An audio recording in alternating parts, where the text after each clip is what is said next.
House Speaker Nancy Pelosi, Alex Wong, Getty Images. As President Donald Trump beams into American homes with his daily coronavirus briefings, Speaker Nancy Pelosi has decided the best way to counter him is to be everywhere, even if that means doing so from her San Francisco kitchen. Almost daily, Pelosi pops up on one network or another, even cycling through the late-night talk show junket, dropping in for interviews from a computer propped up on a dining room table that sits just off her West Coast kitchen. He has the bully pulpit, and that's a good thing for a president to have. It's a bad thing for the health of the country if the president is not speaking truth, Pelosi said in an interview. Our purpose is really to say how do we follow the science, the evidence, the data, that will take us down from this. For Pelosi, leading the counter-programming is the most effective antidote to Trump's nearly daily briefings. Since first joining the news conferences a month ago, Trump has been repeatedly criticized for peppering his appearances with falsehoods during the briefings, which often stretch beyond 2 hours.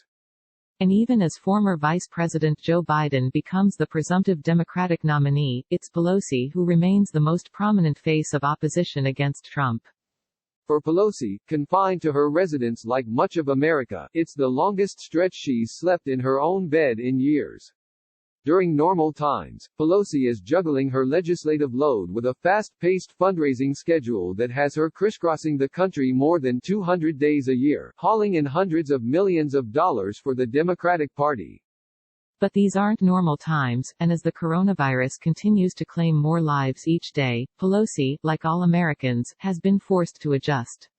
That means uncharacteristically staying in one place. Right now it's San Francisco, but Pelosi has also traveled back to Washington to help shape the coronavirus relief bills. And as a top negotiator in those trillion-dollar talks, Pelosi has worked to hold the line against Trump and Senate Majority Leader Mitch McConnell, demanding to go bigger even if it meant delaying a deal for days as unemployment numbers and political pressure increased. When you're in a war, your first priority is force protection, protecting the troops. Our frontline workers need the equipment they deserve, Pelosi said of the ongoing negotiations on a private call with her caucus on Monday, according to multiple Democrats.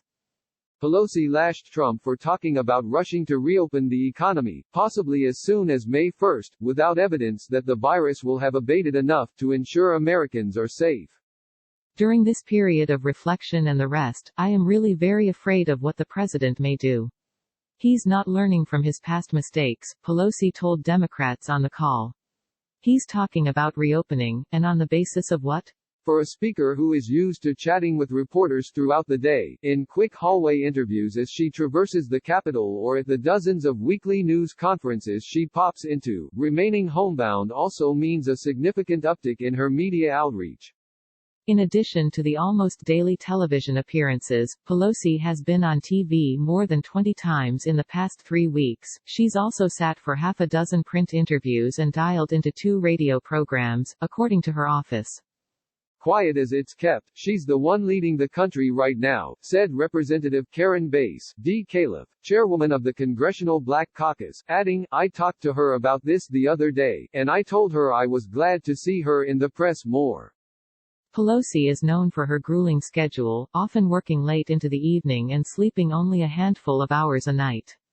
She has maintained that hectic pace during the national quarantine, holding multiple weekly calls with her leadership team and caucus that often stretch for hours. The California Democrat, known for her deal-making skills and ability to control her caucus since first elected to Democratic leadership in 2002, is facing a new undertaking as a divided Congress confronts a public health disaster and an economic meltdown not seen since the Great Depression. And despite some private grumbling about the process, Pelosi and her Democratic leadership team, just months removed from the political firestorm of impeaching the president, have managed to keep every one of their members in line publicly.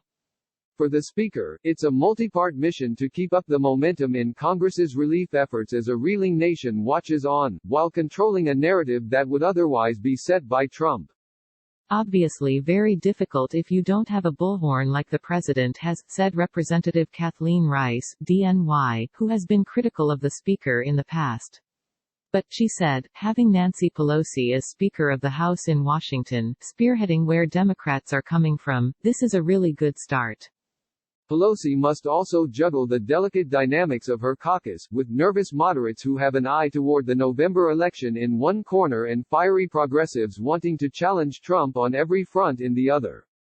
On the most recent Phase 3 package, House Democrats walked away with a list of wins in the $2 trillion-plus bill, like a massive hospital fund, backing away from Pelosi's initial pie-in-the-sky proposal to more reasonable demands that the White House ultimately met. But the Speaker's approach hasn't been without missteps, according to several of her members.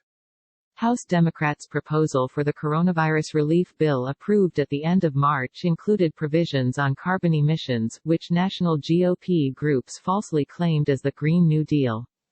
Throw this bill in the trash that Pelosi filed and get back to work for the American people that are literally facing losing everything if this game goes on longer, House Minority Whip Steve Scalise said of Pelosi's proposal, calling it a far-left wish list. Some rank-and-file Democrats complained about the bill during private caucus calls, noting Republicans had launched attack ads that forced them to go on defense. I'm personally glad we've given up on some of these other things, like fuel efficiency things for airlines, some of the other stuff that really was irrelevant, said Representative John Yarmouth, D-Key, adding that senior Democrats on both sides of the Capitol may have been dreaming too big. Yarmouth approved of the final package. We have a certain amount of leverage, but the biggest point of pressure right now is the public, so you can't be seen as the one holding it up, Yarmouth said. There will be even greater political hurdles ahead. Pelosi and her Senate counterpart, Minority Leader Chuck Schumer, DNY, are navigating mounting tensions about how exactly the next bill can get done, and just how many more chances they'll get to pass relief measures. Some Democrats have cautioned their leadership to seek more compromises in the next stage of the funding battle, or risk delaying more help back home. What I don't want to do is miss the opportunity to do something when we absolutely need it because we're looking to get something bigger that can't get bipartisan support, said Representative Dan Kildee, D-Mich. Many of us are trying to figure out what's the boldest common denominator. Each of Congress's relief packages has been tougher than the next, and many Democrats are increasingly worried about the ways McConnell will attempt to jam them.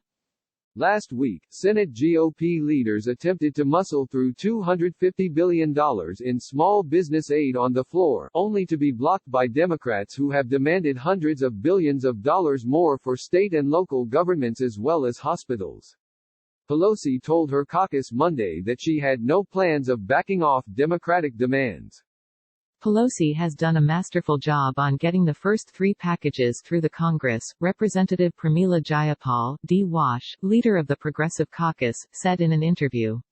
So kudos to her. But Jayapal warned that House Democrats will not give in to GOP attempts to push through $250 billion in additional coronavirus funding for small businesses without changes, even as Republicans warn the initial pot of money will run out by the end of the week. We have to be sure the next package is designed properly, Jayapal said. John Bresnahan contributed to this report.